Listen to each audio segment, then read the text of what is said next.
So I may repeat myself a little bit, but it's been a while, so it probably wouldn't hurt. Okay. ADH. Come here, ADH. Okay, so we are on the posterior pituitary. So let me go back up and remind you what we're talking about when we talk about the posterior pituitary. So we're looking at the posterior pituitary. Basically, remember that you can get your test, Chris. It's right there. The posterior pituitary is really just a neural extension of the hypothalamus with a capillary bed at the bottom. I don't know how many of you guys learned in anatomy that the hypothalamus is really a series of gray matter nuclei. You probably didn't learn the names of each of the individual nuclei, but each little nucleus within the hypothalamus has a separate function and also a separate name. I'm not holding you responsible for the names, but I'm just going to point out that these two are actually released from separate nuclei. This one, ADH, is released from the paraventricular nucleus, and this one, oxytocin, which we'll talk about next, is released from the supraoptic nucleus. Do you see why it's called supraoptic? Because it's just above the optic chiasm. Do you see that? Okay, so anyway, there are a whole bunch of different nuclei in the hypothalamus. So let's look at this one. Whatever is released into here was made up here, right? Was made in the hypothalamus. And so we talked about ADH. ADH is also called vasopressin, and we did this last time, but I'm going to remind you. ADH, that name, implies one of the targets, right? Anti-diuretic hormone. It doesn't tell you the target, but if it's a diuretic or an anti-diuretic, what organ is it going to impact?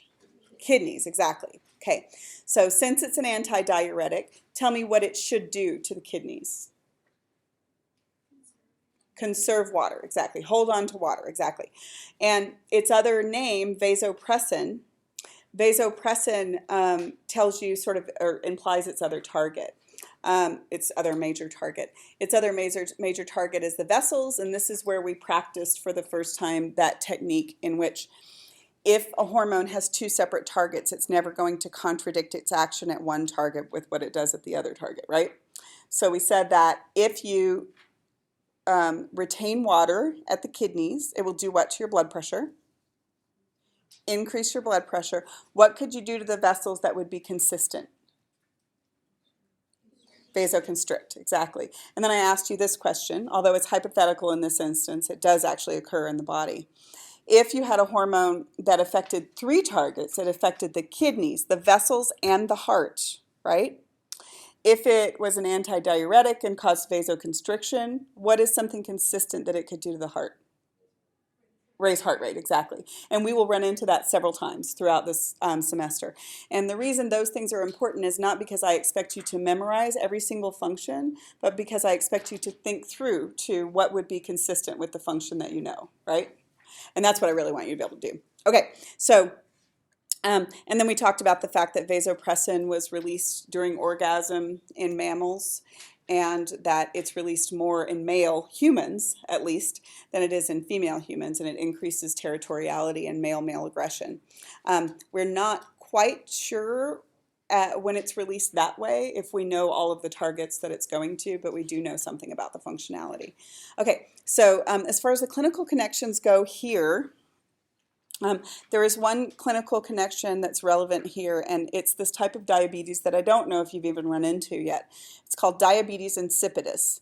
So let's break down first what diabetes means. The word diabetes, dia means through, and diabetes specifically means water is going straight through you. So one of the symptoms of both forms of diabetes is that you're going to pee like a racehorse. It's going to make you pee a whole bunch, okay? But there's two separate categories of diabetes. One of them is related to sugar and one of them is not. The one that you're most used to hearing is diabetes mellitus. Mel means sweet because you pee like a racehorse and the pee is sweet. And insipid means bland because you pee like a racehorse and the pee is bland. Which means that, historically speaking, somebody had to taste that damn pee, right? And the reason you are here is because it was probably not the person with the degree that tasted the pee, right? It was probably a person without the degree. So you're in the right place. That's right. So yes, somebody had to taste the pee. They don't do that anymore. There's like all kinds of little tests you can do. But historically speaking, and they would also sit them out on the windowsill to see which one attracted more flies. But you know, pee attracts flies anyway. So. All right, so what happens with diabetes insipidus is it is a hyposecretion of ADH, right? And if you're not secreting enough ADH, then you're going to pee like crazy, but it doesn't have anything to do with the sugar composition of your blood or your urine, right? It can also be due to hyporesponsive ADH receptors. Like if the receptors aren't working, but you're making plenty of it, that could also cause diabetes insipidus. Now, you can treat this. It's usually genetic, but you can treat it. You just have to add ADH back. But ADH is a peptide, so your delivery mechanisms are limited. Can you take oral supplements of peptide hormones? No. So usually this is an injectable. This one is actually injected. It's not as common a disorder as, for instance, insulin-dependent diabetes mellitus, but this one does occur as well. So that is ADH. Okay, the other hormone that's released from the posterior pituitary is this guy right here, which is oxytocin. And oxytocin, we have known about it for a long time because of its function in birth and breastfeeding. But now we're learning more about its function in other realms. So oxytocin is the one that is responsible for uterine contraction during birth or parturition. So when the baby is full term, the baby will release oxytocin. It causes uterine contraction. It causes more oxytocin release, causes more uterine contraction. So that's birth, right? And birth is kind of a rare thing. But it is also released due to nipple stimulation during breastfeeding, okay? And regardless of when it's released, in addition to its other functionality, its function in the breast, by the way, is it causes milk letdown. Prolactin causes milk production, but oxytocin causes milk letdown. Does that make sense? And it's usually released due to nipple stimulation, but it can also be because of other sensory stimuli. For instance, hearing your baby cry. Hearing your baby cry can actually cause milk letdown, right? What? No? Or anybody's baby cry. If you are breastfeeding, anybody's baby cry can cause milk letdown. So it's usually released in response to some kind of sensory stimulus, and then it will cause milk letdown. But lately, over the last 10 years, they have figured out that it's also released during orgasm in both sexes. It's also released during like 20 seconds of skin-to-skin contact, so you could just hold hands with someone. Go ahead. Is that why they tell you that having sex really close to your due date can induce labor? They do say that, and there aren't good studies, but there's a whole lot of anecdotal evidence that that could be true. Yes. The woman has to orgasm, though, so it doesn't, like, don't even bother, right? It's like... Right, you're not going to release oxytocin. He's going to release oxytocin, but last time I checked, he's not helpful at that particular point. His particular oxytocin is not helpful. Okay, so it increases trust and bonding between people. Interestingly, anybody who has been a baby or has seen a mom or a dad with a baby probably notices that the chemical bonding between mother and child is more quick and more immediate. And in part, that occurs during vaginal delivery and also during skin-to-skin contact, and breastfeeding helps with the bonding and trust. And you can understand that there's actually an evolutionary advantage for the mother to be bonded to the child, right? You're more likely to keep it alive until it gets entertaining, because it's not that entertaining at first. I mean, let's be serious. You're more likely to keep it alive. Now, males will eventually release oxytocin in response to their children, but they do not have that flood because they weren't actually involved in the birth and breastfeeding process, right? So my husband, who I think is a delightful dad, he's a great dad, he kind of just feels obligated to the children for about the first 6 months. He's like, yeah, it's fine, you know. And then like they start making eye contact and start laughing and start like tickling, and then it, like, the chemical bonding actually happens. And I'm not saying that as any kind of judgment. It is just naturally, evolutionarily, that women actually bond to their children through this dose of oxytocin. You also release it during orgasm. And I know you won't be at all surprised that females release more oxytocin than vasopressin during orgasm. They call it the love hormone. They also call it the monogamy hormone. It makes you pair bond. There is one super well-studied mammal that is like the most monogamous mammal, and it is not us, just so you know. And it's the vole. I can't remember which vole it is. It's a little mouse, and when they have sex, they are bonded to that other mouse like for their entire life. And then they measured their levels of oxytocin, and levels of oxytocin in the males and the females both go through the roof when they have sex. So it increases trust and bonding between people. You don't have to have orgasm. Orgasm makes you release a lot of it.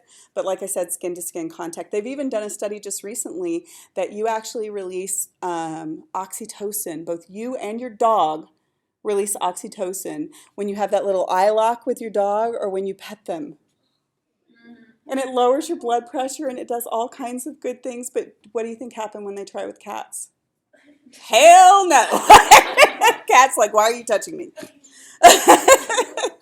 So anyway, and I have a golden retriever who's like the most bonded to human dog in the history of dogs. She's like, oh my God, are you looking at me? Because I'm totally with you. Are you looking at me? Do you want me? Okay. Okay, so chemical class of hormones. All hormones released from the posterior pituitary are peptides. We have never found any disorder about oxytocin that we're particularly worried about, although does it surprise you at all that some people want to be able to chemically induce bonding in other people? Does that surprise you at all? No, it hasn't worked yet. And you'd kind of have to figure out how it's not lipid soluble, so it's not like you could just like rub it on them. It's a peptide. You'd have to be like, ow, what did you just stick me with? Nothing. No, nothing. Okay, there's the assignment. Same thing as you usually have to do. Okay, so now, I don't think I mentioned one thing that I wanted to mention. ADH, before we go any further. Why is ADH released when it's not related to sexuality? The most common reason for ADH to be released is that, listen, really concentrated blood plasma goes by that region in the blood, in the brain. So if the blood plasma is really concentrated, really hypertonic, and it goes by that region, then that says, hey, there's not enough water in the bloodstream, and it releases and then goes to the kidneys, and then the water content in the bloodstream is what actually feeds back, right? As soon as it changes, which isn't instant, it's hours, right? Hours, because you actually have to do water retention. By the way, ADH also causes thirstiness. It's what makes you thirsty. So you can see that that's an impact that would make sense too. Go ahead. When I was reading about the ADH, I was looking at, the vasopressin side of it, because it goes to the vessels.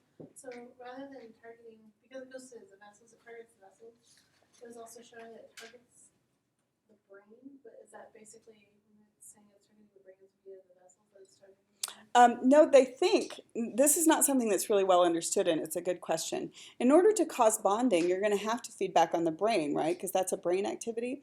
But nobody has figured out where it actually goes in the brain to cause that activity or how it manipulates the blood-brain barrier. Does that make sense? So that's an area for study that we haven't actually solved yet. So we know that it actually impacts behavior, and you're really not going to dramatically impact behavior unless you can actually feed back to the brain in some mechanism, but they haven't figured it out yet. Like I said, they've actually only figured out that these have any role in like pair bonding or sexuality over the last 10 or 15 years. Go ahead. There's two pictures, sorry, on figure 6.2, which is the one you just had up. Okay. 6.4, maybe 6.3 and 6.4. Anyway, one shows capillary bed and post. Posterior pituitary, the other one in the anterior. That is the difference between the connection. Hold on, let me find it for you. I asked because it doesn't really reconcile how those work together. Okay, well, they don't really work together. Let me show you. They're totally separate capillary beds. Yeah, they're totally separate capillary beds, yes. Where are you? Is that it? This one? Yeah, that's one of the two. Yeah. Okay, so that's the other one. Okay, so basically there is a capillary bed that's actually in the infundibulum, okay? And then there's this capillary bed that is at the bottom of the posterior pituitary. So this would be, if you put them into one figure, you would have 2 capillary beds and then a third one. So they're actually not directly, they're connected because it's the bloodstream, right? But they're not directly connected to one another. That's a good question. Okay, so thyroid gland is next. You know where your thyroid gland is, right? Where is it? Here? Okay, so let's go back to our thyroid gland. It's right there. It's butterfly-shaped, thinner in the middle. It's just below your laryngeal cartilage, that cartilage right there. And so the thyroid gland secretes 3 hormones, but listen to this because this part's important. T3 and T4 are the ones that they mean when they say thyroid hormones. When they want you to think about the other one, calcitonin, they say it by name. And it's regulated by a whole different mechanism, and it has a whole different function. It's even released by different cells. So you could look at T3 and T4 together, right? And then you look at calcitonin separately. So we'll do calcitonin after we do this one. T3 and T4, triiodothyronine and tetraiodothyronine. The other name for T4 is thyroxine, which is what you called it when you did it, that little lab simulation with it.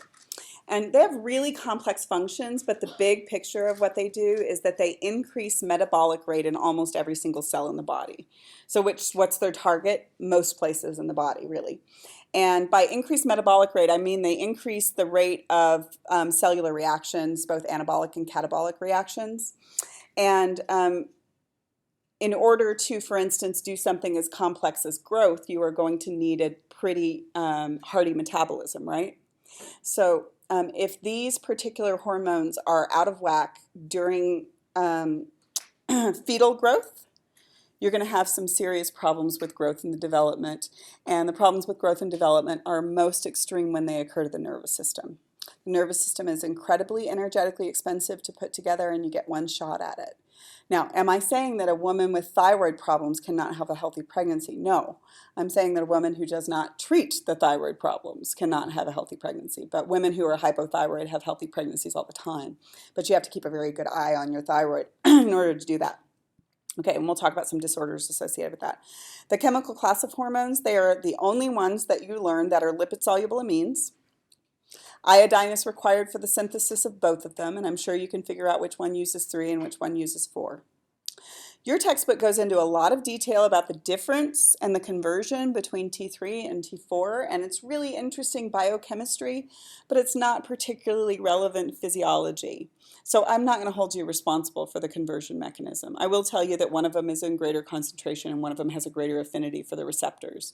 But for now, you can lump them together, and then when you go further into your clinical career, you can separate them and figure out why they test for different levels of them.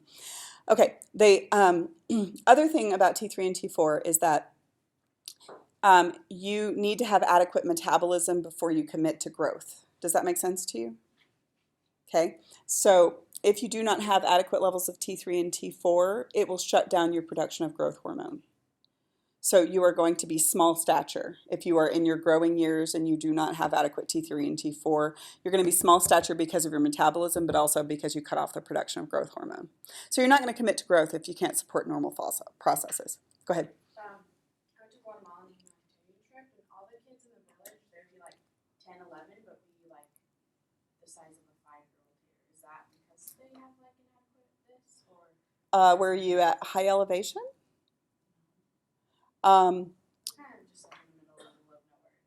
But like all of the kids were like really short. Were the adults short? Mm-hmm.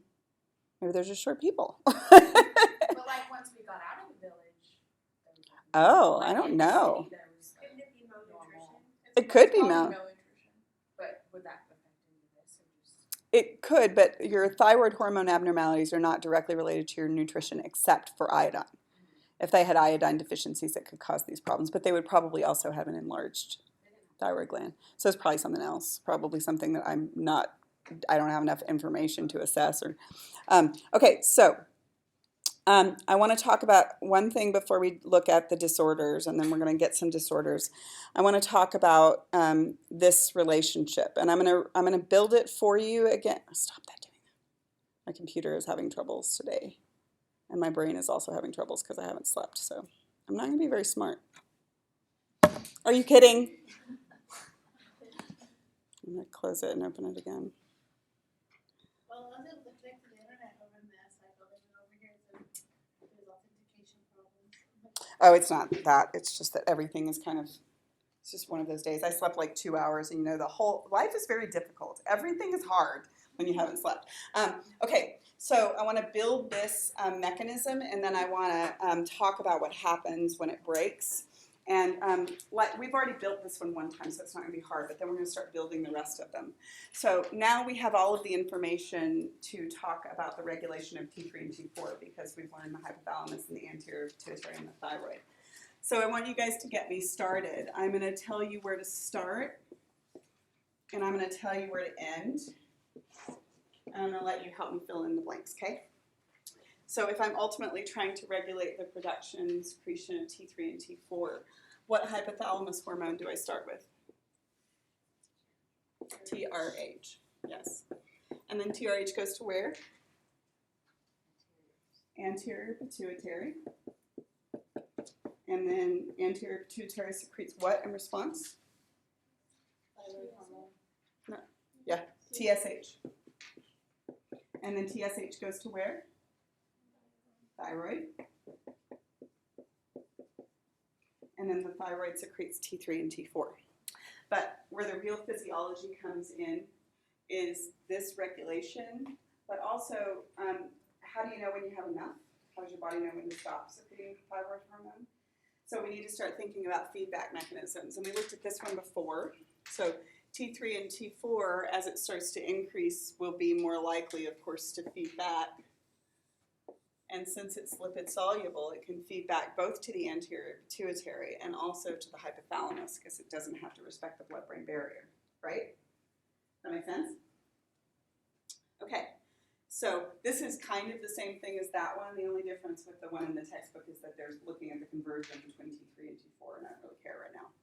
Okay, so now what we're going to do is we're going to start to show how this can get broken, and we're going to talk about thyroid disorders, okay? So when a thyroid disorder occurs, whether it's during growth and development or during adulthood, will impact the symptoms that it actually produces. So the most serious time for a thyroid disorder to occur is during development, right? During growth and development, during fetal development. And the one that occurs, hypothyroidism in the mother during fetal development is a big, big deal because it will cause mental retardation and it will cause or failure to grow properly and abnormalities like you're going to have a really small cranium, and for some reason it impacts the growth of your bone and your connective tissue more than a lot of the soft tissues. So you can, for instance, have inguinal and umbilical hernias as the soft tissues, right? And the tongue will protrude from the mouth. So I've got a picture for you guys, not that one. They used to call it cretinism, but now they call it congenital hypothyroidism. And you can see the umbilical hernia there. And then you can see the protruding tongue from the mouth. And of course, the changes that happen in this situation are permanent, right? I mean, you can certainly grow your bone more, but the brain effects are permanent. So they used to call it cretinism, which is a sort of politically incorrect, but now you can still find the old endocrinology textbooks will, for instance, still refer to it as cretinism if you were looking for information about it. But now we call it congenital hypothyroidism. Now, if the woman was treated during this time, she probably would not have had a baby with congenital hypothyroidism. She needs to be treated with thyroid hormone and keep it in normal levels. So this is more likely to occur in a woman who is not having adequate prenatal care or doesn't have adequate access to prenatal care. Go ahead. So what do they do with this? Do they do any plastic surgery? No, a lot of times the baby's mental acuity doesn't develop any past infancy, even if they live through infancy. So you're going to have someone who, in all likelihood, depending on how severe it was and when it occurred, may be institutionalized for most of their life. So it's a big deal. Thyroid hormone during pregnancy is a huge deal. Okay, now, more likely to occur, especially in this sort of westernized first world country where we have adequate access to medical care, most places, is hypothyroidism occurring during adulthood. If it occurs during adulthood, and the woman is not pregnant, for instance, or even if it's a man, then you're going to have hyposecretion still of T3 and T4 during adulthood. This is usually autoimmune. It usually occurs more likely in women than in men, although men can get it. Women get all autoimmune diseases more frequently.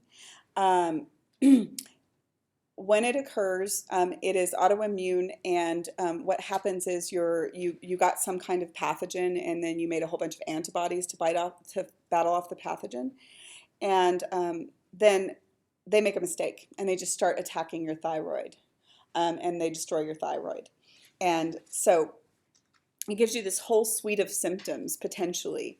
And there's like 20 or 25 different possible symptoms associated with hypothyroidism, but I bet you can think of some of them. What can you think of? Lethargic.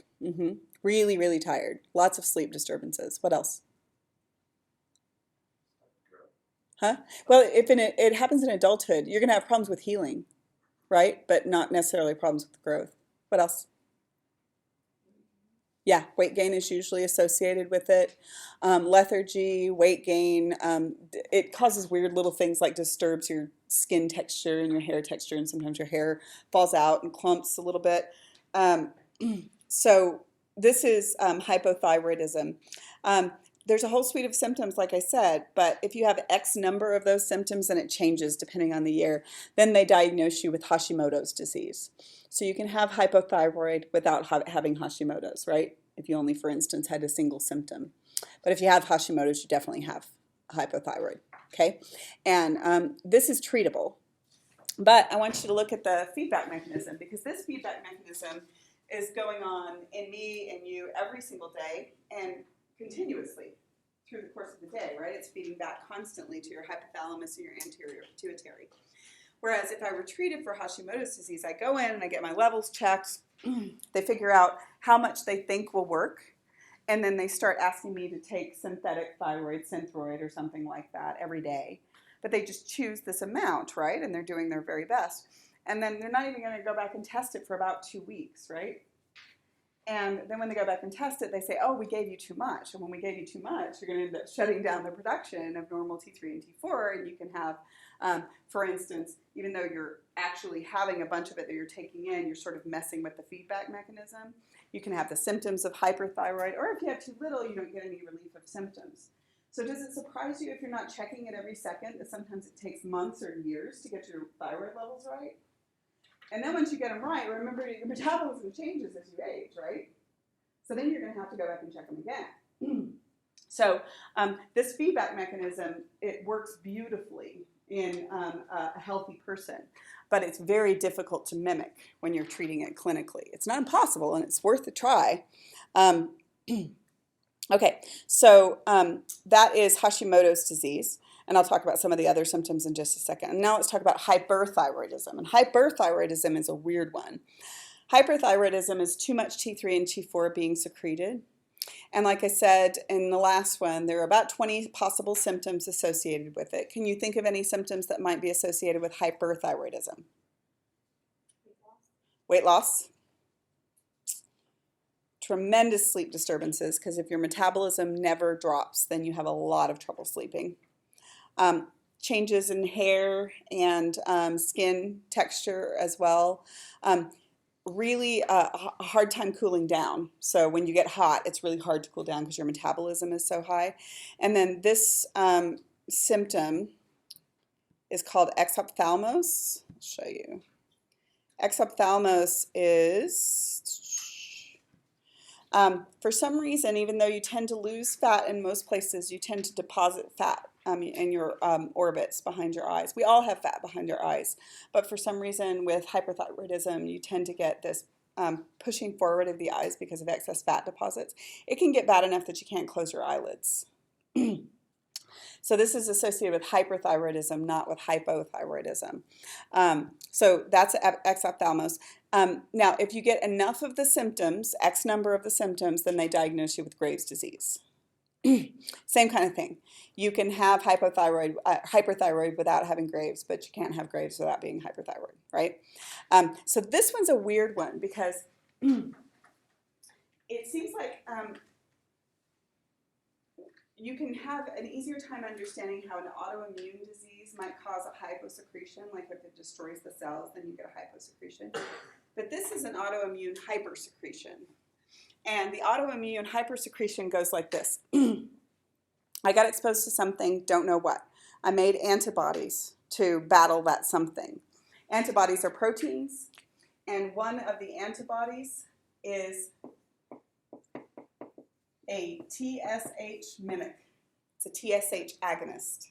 It looks just like TSH, fits into the receptor, and the thyroid thinks you are telling it to make more T3 and T4. So this is the autoimmune hyperthyroidism. So I want you to think about this for just a second so you can sort of test whether you're understanding the feedback mechanisms. If I have this autoimmune hyperthyroidism, because there's another form that happens because of a tumor, right? If you got a tumor, you can have a hyperthyroidism. But if you have this autoimmune hyperthyroidism, can you tell me, what do you expect about your levels of T3 and T4, high or low? High. What do you expect about your levels of TRH?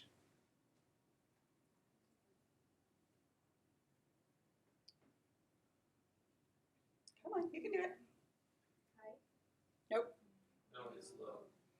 Yeah, it's going to be really low. What can you tell me about your levels of real TSH, not the antibody mimic? It's really low, exactly.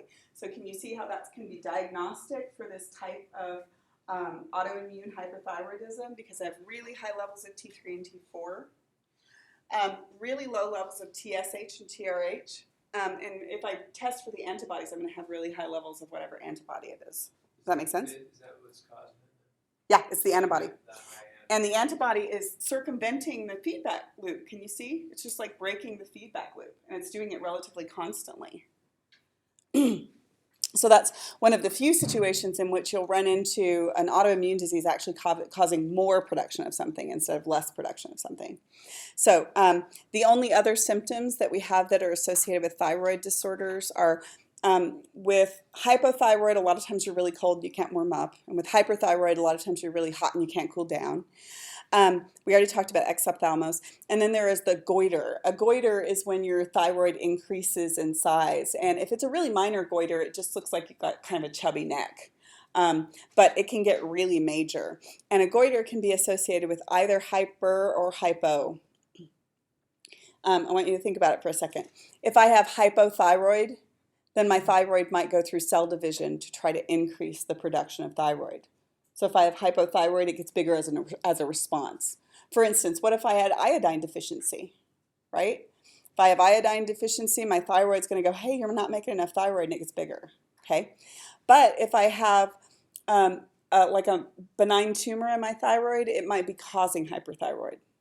So just from having a goiter, it doesn't mean that you have one or the other. It means that you have some thyroid abnormality, but they'll have to go check. And here's like the worst goiter I've ever seen. So that is probably associated with iodine deficiency, meaning that as soon as you add back iodine, that thing will start to shrink. Of course, it's so big that she's probably had some like tissue stretching and damage. It's not going to go completely back down. But iodine deficiency tumors are or iodine deficiency hyposecretion and goiters are the easiest ones to treat. This is, by the way, the reason that we tend to add iodine to our salt here. Because as we have, over the years, eaten less and less seafood, which is one of the major ways that you get iodine into your diet, then more iodine deficiency disorders started to pop up, so they started to add iodine to salt, because we don't have any trouble eating enough salt, do we? Okay. Okay. No, So, there's no problem with people eating like sea salt, or not sea salt, but like other non-iodized fancy salts and stuff. it can, but only if they also pair it with a kind of diet that doesn't get them iodine in other ways. Here, it's not very likely. Iodine deficiencies are really, really likely in areas that are really high elevation because it's really water soluble, and whenever the snow melts, it gets carried down to the bottom, and whenever it rains, it gets carried down to the bottom. So I would hypothesize that this woman was probably living somewhere in a really high elevation. I saw that a lot in Haiti when I went there. Oh, you did? Iodine deficiency disorders? Are there mountainous portions of Haiti? Not really, not compared to Utah. I would call them mountains. But Haiti's like surrounded by waters. People aren't getting enough iodine? Yeah, but you have to remember what they're doing in their water. Oh, yeah, that's right. Yeah. Yeah. Okay. So anyway, that's iodine deficiency and the goiter. So you can answer this question now, right? Which hypophysiotropic hormones and which pituitary hormones ultimately control the secretion of T3 and T4, right? Okay. So this is the first feedback loop that you really, really know. And it's the one that I always come up with if I can't come up with a test question. So make sure you are really familiar with the thyroid feedback loop. But now I'm going to teach you a different mechanism. The next mechanism has to do with this other thyroid hormone called calcitonin. Calcitonin, guys, has nothing to do with the TSH, T3, T4 loop. It has a whole different function. It's made by different cells in the thyroid. So the thyroid secretes calcitonin, and calcitonin's job is to tone down blood calcium. That's how I remember what it does. Okay? So it lowers blood calcium levels. And primarily it does it by being the deposit slip into bone. Right? So when I have excess calcium, I want to make a deposit into bone. Does that make sense? Okay? So we're going to put together this in just a second. It targets your bone tissue to increase calcium storage, and it actually does that by hitting osteoclast activity and slowing it down. Calcitonin, therefore, you guys tell me. C says calcitonin would be released in response to what? High or low blood plasma calcium levels? High, exactly.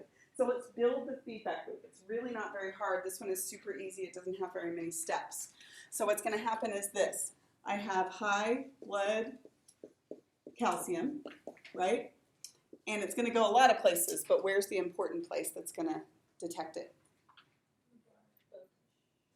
No? Thyroid. How can the thyroid know what to release if it doesn't detect blood calcium? And then the thyroid is going to release what in response? Calcitonin. And calcitonin is going to go lots of places, but one of the major targets is bone. And specifically, it targets the osteoclasts in bone. Okay, you guys should remember, I hope, from anatomy what osteoclasts do. What do? They don't prevent the breaking of bone. Remember, osteoblasts and osteoclast activity, as long as they're balanced, your bone mass doesn't change. Osteoclasts are the ones that break down bone matrix. So what should you do? Should you increase or decrease their activity? Decrease. You should decrease osteoclast activity. If you decrease osteoclast activity, then you end up getting more net deposit and withdrawal, right? Okay. And as you decrease osteoclast activity, what happens to your blood calcium?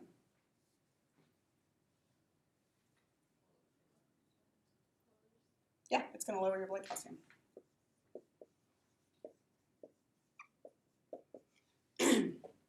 Do you guys remember osteoblasts and osteoclasts?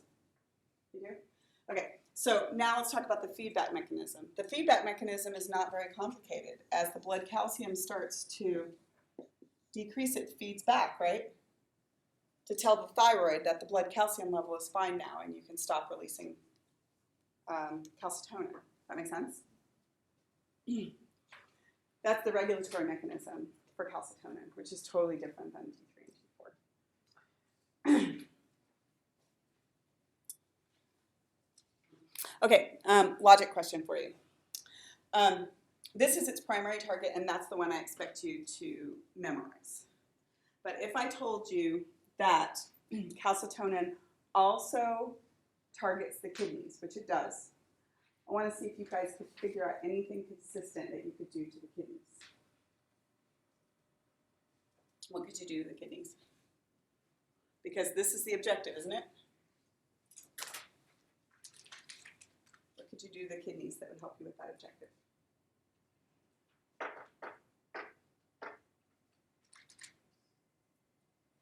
All at once now. Mm-hmm. I decided I'm just going to wait for you guys when you do this, because you guys make me stand up here and not answer my questions 3/4 of the time. So I'm not going to tell you. Increase secretion. Increase, yes, increase calcium secretion, right, at the kidneys. Does that make sense? Okay, good. One more question. I know you can do this one. What if I also told you that it affected or targeted the intestine? What could it do to the intestine that would be consistent with your goal? Small intestine, for instance.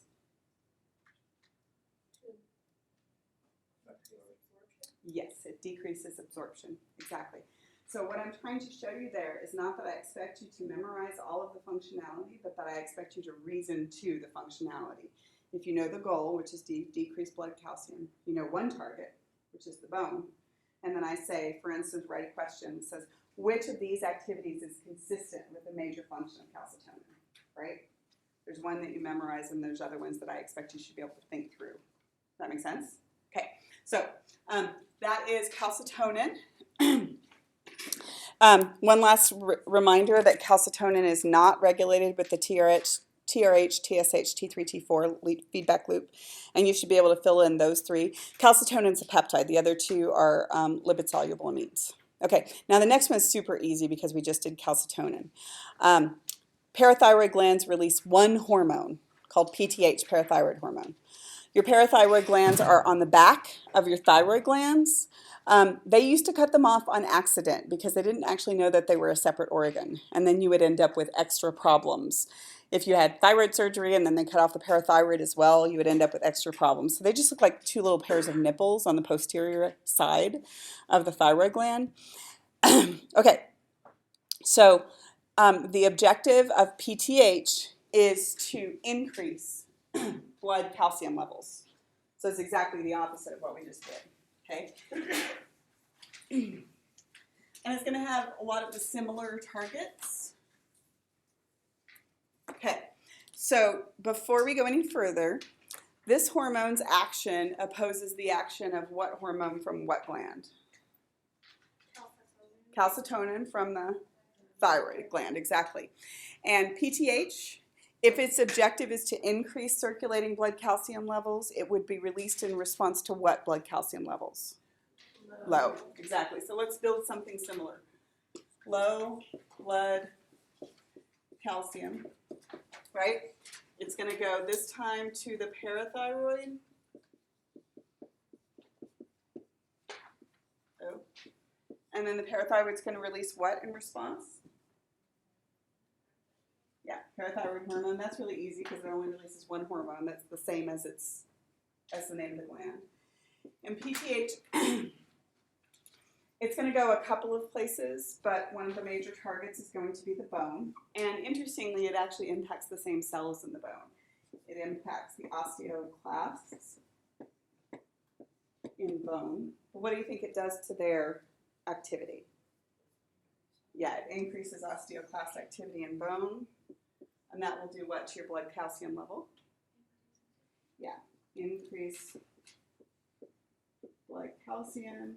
And then the feedback mechanism is just like you would expect. That means over the course of a day or time, that's 24-hour period, if you measured your blood calcium over a 24-hour period, it would be going up and down. And every time it got to the top, you would release calcitonin, right? And every time it got to the bottom, you would release PTH. And this would give you a little negative feedback to maintain the level of calcium.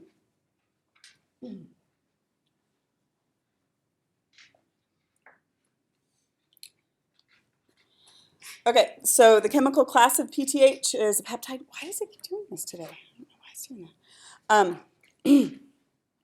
It's a peptide, so you can fill in the major target and effect. By the way, PTH also affects the kidneys, and it does what you would think it would do. What would you do in this situation if your objective was to increase blood calcium? Inhibit secretion, exactly. Yeah, inhibit secretion. Good. Okay. All right, so the adrenal glands are next, and the adrenal glands are really the last hard part, and really not because they make a whole bunch of hormones, but just because the terminology is a little complicated. So, I have a quick question. okay. So, since the thyroid hormone calcitonin will affect the intestines, wouldn't this also be absorbed easily to the small intestines? This one? Yeah. So it can increase the blood calcium levels? I don't remember if it's actually the target. It makes sense that it would be, but I don't remember if it is. So I can definitely check it, but I just don't remember that one off the top of my head. Okay, that is a good logic, though. The logic works. Okay, so when we're looking at the adrenal glands, where are your adrenal glands, by the way? Yeah, on the top of the kidney. And this picture is kind of interesting to me because look at the size of that adrenal gland. That is not how big those damn things are. They are way smaller than that. So this is a combination of two things. First of all, the artists who do the art in the books are not usually anatomy and physiology people. They're artists, right? And sometimes they are. But second, there's an interesting little historical anecdote that comes from this. So historically speaking, we thought adrenal glands were enormous because most cadavers 100 years ago, most cadavers came from indigent populations, people who couldn't afford burials, for instance. That's where they came from. And the adrenal glands are really, really intimately related to stress. But broaden your definition of stress and think starvation and injury and those kinds of things. And so what we know is that if you're exposed to long-term stress, the size of your adrenal glands tends to increase. And so since almost all of the cadavers that they dissected in the early days were indigent populations, they thought that adrenal glands were huge in everyone. And then the first time that they started doing cadaver donations from like middle class, upper class people who weren't starving for 3/4 of their lives, they thought that their adrenal glands were abnormally small. But what was true is that they were looking at a population and not considering that this population didn't represent the whole.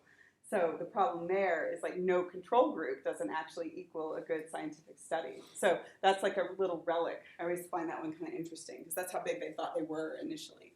But they're not that big. At least we hope they're not in you. Depend on what type of stressors? Long-term stressors do it most. Disease, starvation, injury, those kinds of things tend to increase. And we'll see the stress response related to the adrenal glands as we go through. The whole last part of this set of notes is the tiered stress response, which is fascinating. I read about this stuff all the time. Okay, so when you look at the adrenal gland, you can't talk about it just as one gland. You have to talk about the cortex versus the medulla. Renal cortex versus the adrenal cortex versus medulla. And the cortex actually has 3 different layers. Your textbook talks about them. I don't expect you to memorize the layers, but they do make 3 different hormones on the outside, the middle, the inside, and then the adrenal medulla makes totally different hormones. So we are going to talk about the cortex first, and then we'll probably not get to the medulla until next time. So the adrenal cortex is the outer portion. Every hormone that comes from the adrenal cortex is a steroid. What do I mean when I say steroid? Lipid soluble, derived from cholesterol, exactly. So with these, the reason that it's a little difficult is you have to learn the terminology before you can actually learn the names of the hormones. So collectively, all of the hormones that come from the adrenal cortex are steroids, and specifically we are going to call them corticosteroids. Does that make sense? Adrenal cortex steroids. Some textbooks call them adrenocorticoids, but it's less common. So corticosteroids is pretty common. And corticosteroids can be subdivided into 3 categories. And the 3 categories are the mineral corticoids,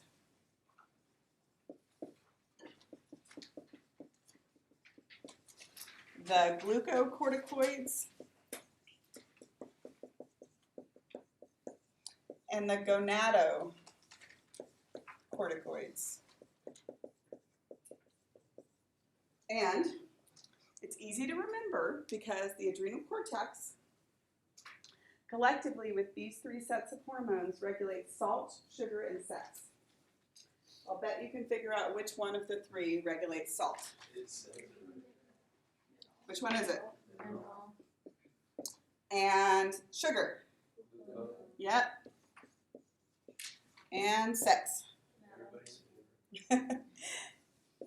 Salt, sugar, sex. And interestingly, if you cared, you probably don't, it actually goes salt, sugar, sex from the outside to the inside as far as how they're secreted. Why does it do this? I can't figure out why it's doing that. Okay, so what we're going to do is we're going to learn at least one of each type of these, okay, and a functionality of each one. So The most common mineral corticoid, and you're going to run into it for the entire rest of the semester, so you might as well learn what it does now. The most common mineral corticoid is this guy, which is called aldosterone. And I'm going to teach you aldosterone's function as simply as I can. So what aldosterone does is it is involved in controlling mineral ion or salt levels, right? Mineral ions are often called salts. So here's what aldosterone does. Its primary target, although not its exclusive target, is the kidney. And what it does to the kidney is it causes you to do two things. Okay, do you agree that the kidney is the place where you have the potential for exchange between blood and urine, right? And so what's going to happen is, let's say this tube contains blood, and this tube contains filtrate or urine. It's not actually called urine until you're done with it, but it's not particularly important right now. And here is what aldosterone does. Aldosterone conserves sodium, keeps it in the bloodstream at the expense of another positive ion. And the other positive ions, the most common ones, are potassium and H+. And so I want you to think about that for just a second. If it conserves sodium, what do you think the impact on your blood pressure probably is? Yeah, it does tend to increase your blood pressure. It does. And it's also one of the regulatory mechanisms for regulating your potassium and your acid in your bloodstream. So why are we going to talk about this one 2 other times throughout the semester? Well, because it impacts the cardiovascular system, because it's one of the ways you control blood pressure, right? So we're going to talk about it in cardiovascular. And it actually targets the kidneys, so we're going to talk about it in the urinary system. Because after we finish the endocrine system, we have 3 body systems left: cardiovascular, urinary, and respiratory. Okay, so you're going to end up talking about it 3 times. So that's what aldosterone does. And then the next ones are the glucocorticoids. To me, the glucocorticoids are the hardest and also the most interesting hormones that you run into in the entire thing.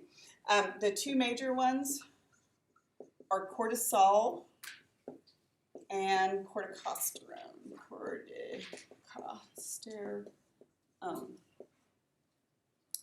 And I'm going to attempt to tell you what cortisol and corticosterone do. But it's always going to be a little bit simplistic because we are still studying what these do. I'm reading an entire book about it right now. It's pretty freaking fascinating. So I'm going to give you something to get started on. Go ahead. It's called Why Zebras Don't Get Ulcers. It's by Robert Sapolsky. He's a physiologist.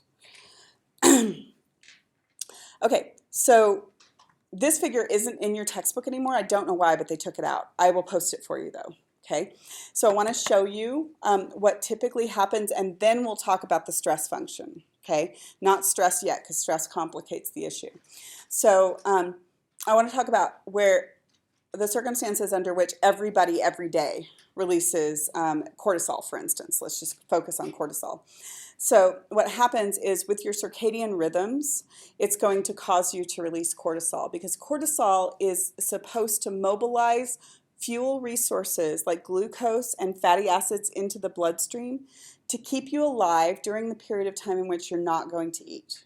Like every single night while you're sleeping, let's say it's a good day and you got 8 hours of sleep. That means 8 hours of time when your brain's glucose needs do not really go down, but you're not taking in any glucose. So what do you do to keep yourself alive during those times? Well, what you do is you release CRH during your circadian rhythms, which causes your anterior pituitary to release ACTH, which causes your adrenal cortex to secrete cortisol. And the primary job of cortisol is to raise your blood glucose and other nutrient levels by whatever means is necessary. So first dibs would be glycogenolysis if you had adequate glycogen stored. But then after you run out of glycogenolysis, you don't just let your brain die, do you? So you do gluconeogenesis if necessary. And where do you get the proteins to do that? Muscle. You get them from your muscle. And then you also do lipolysis because some things can use fatty acids, right? Not the brain, but other things in the body can use fatty acids. So for this reason, Cortisol and corticosterone are considered catabolic steroids because they cause the breakdown. Does that make sense? So I always think of cortisol as a pessimistic, it's a pessimistic hormone because it's trying to keep you alive until tomorrow. It does not have any long-term goals in mind. So it's not interested in growth, it's not interested in reproduction, it's not interested in long-term immune functions because it's not even quite sure you're going to be alive tomorrow. So it depresses all non-essential functions and all optimistic functions of the body. So I want you to look back here for just a second. So in many tissues in the body, it suppresses glucose and amino acid uptake. Those are all non-essential tissues to get you through the night. And your reproductive system is non-essential to get you through the night. And your long-term immune system, like antibodies and T cells and B cells, those are all non-essential to get you through the night. Growth, repair, those are all non-essential. Okay, and adipose tissue, it causes lipolysis, right? Causes muscle and other tissues to do protein breakdown and no more protein building, and the liver to do gluconeogenesis. So it ends up dumping this stuff into the bloodstream. That's its normal function sort of every day. And it's not really that big a deal if you suppress your immune system overnight, is it? It's a big deal if you suppress it for days and weeks on end. So it does tend to suppress your immune function. And it is a massive anti-inflammatory. When you administer it in clinical doses instead of normal doses, it's the most powerful anti-inflammatory that we've ever had. So you've probably heard of cortisol and corticosterone mimics, like prednisone. Yeah. So those are massively effective anti-inflammatories, but they jack with the rest of your body hardcore. And they do that because they are not just doing anti-inflammation. They are doing all of this functionality. They are going to suppress the metabolism of most tissues, which usually causes you to gain weight. They are going to depress your immune system. They're going to cause problems with healing. You're taking them because the inflammation was life-threatening, or at least potentially life-threatening. So you don't tend to take them for very long unless you absolutely have to. So can you see how if you depress the activity of most tissues in your body, that a lot of us, when we have high cortisol secretion over long periods of time, will have weight gain? Can you see that? You don't suppress every tissue, but you suppress all non-essential tissues. And non-essential is pretty broad if you're like only interested in tomorrow. And remember that it's going to cause problems. You're not going to actually build muscle mass. Do you see? As long as it's there, you're not going to build much muscle mass. Okay, so it also has a couple of other functions. The vessel function we'll come back to a little bit later. It makes your vessels responsive when you tell them to vasoconstrict and vasodilate. And we'll come back to that. But the other important thing is that you also release it. The other reason that you release it is not due to your circadian rhythms, but due to stress. Okay, but I need you to back up 500 years to think about what stress was as it evolved. Stress evolutionarily was starvation and injury and disease, right? Does that make sense? It wasn't typically long-term emotional stresses. It was acute, right? And so can you see the benefit of cortisol secretion to deal with acute stresses? Can you see what it would do? So it's really just trying to get you through the next little bit of the future, right? I'm going to dump some stuff into your bloodstream to get you through the next of the future. And if I can get you over that period of time in which you're starving, then you will eat again and I will stop secreting cortisol, right? Okay. As soon as you stop putting in the stress, you'll stop secreting cortisol. Please note that it is not the level of glucose that feeds back to make you stop secreting cortisol. It's basically cortisol secretion. But now we have stress that's very different than the stress we had, evolutionarily speaking. Our stress tends to be low level but chronic. And we still have this stress response, okay? Because 500 years is not enough to have a huge change in the evolutionary physiology that you're dealing with. So it's really adaptive for short-term stresses, but when you do this for long-term, you're going to have massive impacts to your system. And that's what we're running into now. So one of the massive impacts to your system will be what will happen if you continue to dump sugars into your bloodstream, sugars and fats into your bloodstream over long periods of time. Type 2 diabetes, what's going to happen with depressing the activity of a lot of tissues? lower metabolism and weight gain, problems with healings, pressing your immune function. They call this metabolic syndrome. And a lot of it is due to cortisol secretion. It's also due to how we eat and how little we exercise. But so we're going to talk at the end of this set of notes specifically about long-term cortisol secretion and what it does. So the stress function it's involved in adapting the bodies for stress, but it is really geared for acute stresses, not for chronic stresses. So when you secrete it over long periods of time, it's going to have massively deleterious impacts on your body. It even has some impacts on how your brain develops. The other thing is that just like thyroid hormones, this is another metabolic hormone, and if you don't have enough of it, you won't make growth hormone either.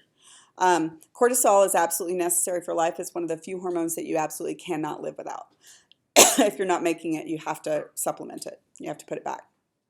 Okay, so we're going to talk about disorders of that one in just a second as soon as we get finished talking about gonadocorticoids. Okay, so with gonadocorticoids, these are weird ones.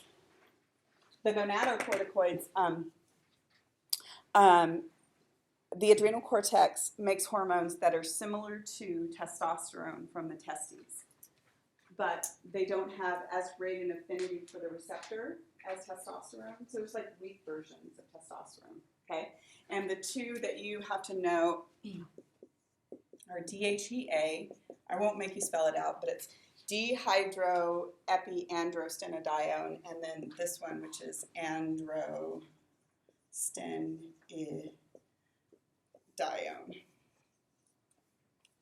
And these are made in both genders from the adrenal cortex, okay? Everybody makes this. So it's a weak version of the male sex hormones. Now, in males, a lot of it gets converted to estrogens. So males have a little bit of estrogen, but you've always known that, right? In females, a lot of it doesn't get converted to estrogens, and this is the source of our testosterone-like chemicals.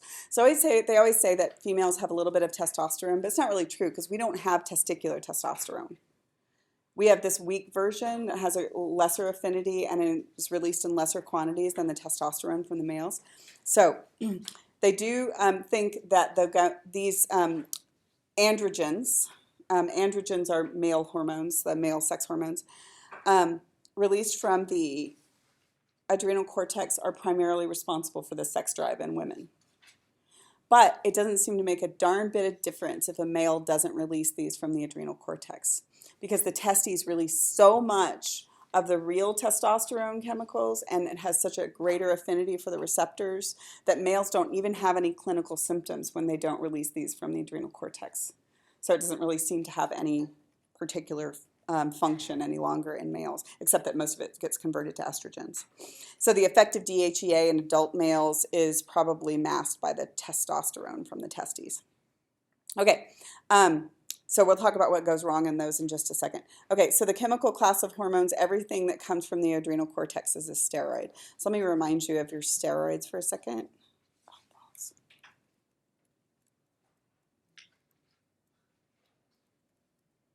Okay, so remember we've looked at this in the semester. So all of these are androgens, okay? Some of them, like real testosterone, is only made from the testes, and some of them are made from, this is DHEA. I don't know why it's doing that. My computer's pissed off today. So that's DHEA, that's androstenedione, and here are the estrogens, which are converted estrogens, okay? The other thing I want you to look at is that corticosterone is a precursor to aldosterone. Okay, so keep that in mind as we start to look at the disorders. Okay, so let's talk about some disorders. Adrenal cortex disorders. So with adrenal cortex disorders, the first one is Addison's disease, and Addison's disease is caused by a hyposecretion of cortisol and aldosterone. Does it make sense to you? Let's go back to that figure. Where are you? Okay, so does it make sense to you that if you have a hyposecretion of cortisol, you are going to end up with hypoglycemia whenever you don't eat? Hypoglycemia, yeah? Okay, so you're going to end up with hypoglycemia. You're also going to have very poor stress tolerance. If you get sick, or if you get injured, you don't necessarily have the nutrients dumped into your bloodstream to support it. Does that make sense to you guys? And this one got some serious press because arguably one of our more famous presidents had Addison's disease. Do you know who it was? It was JFK, exactly. JFK had Addison's disease. He was being treated for it during his presidency. And he also had one of the symptoms of Addison's disease, which for some reason it increases melanocyte production, and you tend to get a bronzing of the skin associated with it. So he looked so tan because he was sick. He looked so healthy because he was sick. He was also really wealthy and had sailboats, but that probably didn't hurt either. But he also had that characteristic bronzing of the skin associated with that. Okay, so that's Addison's disease. And then Cushing's syndrome or Cushing's disease is exactly the opposite. It's caused by hypersecretion of glucocorticoids. This one's a big one, and show you that one. Go ahead.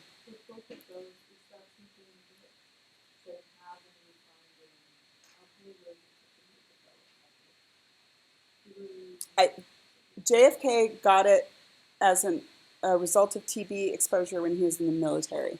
Usually Addison's disease, for some reason, the antibodies that are produced in response to tuberculosis exposure are the ones that tend to attack the adrenal cortex. But with Cushing's, I don't actually know if I know how Cushing's originates. So we'll talk about Cushing's. I'll see if I can figure out the answer to that. Okay, so with Cushing's syndrome or Cushing's disease, this is a hypersecretion of glucocorticoids. And if you have a hypersecretion of glucocorticoids, I'll show you what you end up with. You're going to end up dumping a whole bunch of sugars and fats into your bloodstream over long periods of time, right? And you're going to end up depressing your immune system, but also depressing your metabolism, right? Okay, and so you end up with some characteristic abnormalities. And one of them, you're seeing a whole bunch of these old figures. It's going to stop again. So do you see how thin her legs are compared to her torso, right? So she's got very little body fat deposition down here. It's typical of Cushing's. Also muscle wasting. So you don't put on very much muscle mass, and you tend to deposit fat around the middle. And the body fat deposition tends to be right smack in the middle. A lot of this moon face body fat deposition, and notice that she has some body fat even deposited between her shoulder blades. That's called the buffalo hump. It's really characteristic. They tend to gain weight very, very quickly, so they get these striae. And in addition, remember that corticosterone is a precursor to aldosterone. So if you have too much of that, you're going to end up making a whole bunch of aldosterone, which will cause you to have water retention. So you get this moon face, and this little boy had, I can't remember, everything is just coming wrong today. This little boy right there, this is pre and post treatment. Hold on just a second, I'm going to close it down. Okay, this little boy right here. This is pre and post treatment. So this is, he had a tumor, which is what caused his Cushing's. I don't know what caused all of them. He had a tumor, and when they removed the tumor, he went back. So you can see how much water retention and weight gain and all of this stuff is associated with Cushing's. Also type 2 diabetes, cardiovascular disease, because if you dump a whole bunch of sugar and fats into your bloodstream, you tend to get atherosclerosis, is associated with Cushing's. So there's all kinds of abnormalities. This is another guy with Cushing's right here, pre and post treatment, right? Okay, and then the last one is hypersecretion of gonadocorticoids, these guys right here. Now, how it manifests itself depends on the gender, and it also depends on the age at which it's hypersecreted. If it occurs in adult males, you'll probably won't even notice, right? Because they've got so much testosterone with higher affinity that you probably wouldn't even notice. Although when it gets really excessive, they can start to produce too much estrogen and start to have like gynecomastia, like breast development. If it happens in an adult female, she'll get what's called virilism, and virilism is like developing these masculine characteristics like facial hair growth, and the voice drops a little bit and those kinds of things. But when it's really tragic is when it happens in children. When it happens in children, you're going to basically have puberty hitting you like 2 years old. And so that's called precocial puberty. And this little boy has precocial puberty, and you can see the impact. The genitalia of little bitty children is usually just like tiny, right? But when you hit puberty, it actually feeds back among other places. So it'll end up increasing the height of the child, going to the genitalia. But in addition, it also has those other functionalities that testosterone-like chemicals do. It increases aggression. Testosterone increases aggression, not reliably so, but predictably so. Increases aggression. It also increases interest in sexuality without any knowledge of sexuality, which usually just manifests itself in really like inappropriate behaviors that gets the little boy in trouble, right? So he has no idea what sex is. He's just like got this flood of these hormones. So the little boys have a lot of behavioral problems. And this is not a good sign because it can cause, of course, problems with normal development of his reproductive system when it comes time. And then in addition, remember that high levels of your sex hormones causes your growth plates to seal, right? So he'll be really, really tall at 2 and his growth plates can seal. And then when it's even, if it could possibly get more tragic, it can get more tragic when it's a little girl. This is the youngest person to ever have given birth. She got pregnant at 6 years old because of precocial puberty. She, of course, started ovulating at 6 years old, and then she was raped. She never admitted who raped her. Her name is Lena Medina. It's a pretty famous case, and by the time she had the baby, she was 7 years old, because she actually, like, this caused ovulation and everything to occur because of precocial puberty. So anyway, that's the abnormalities associated with hypersecretion of gonatocorticoids, and we will stop there for today.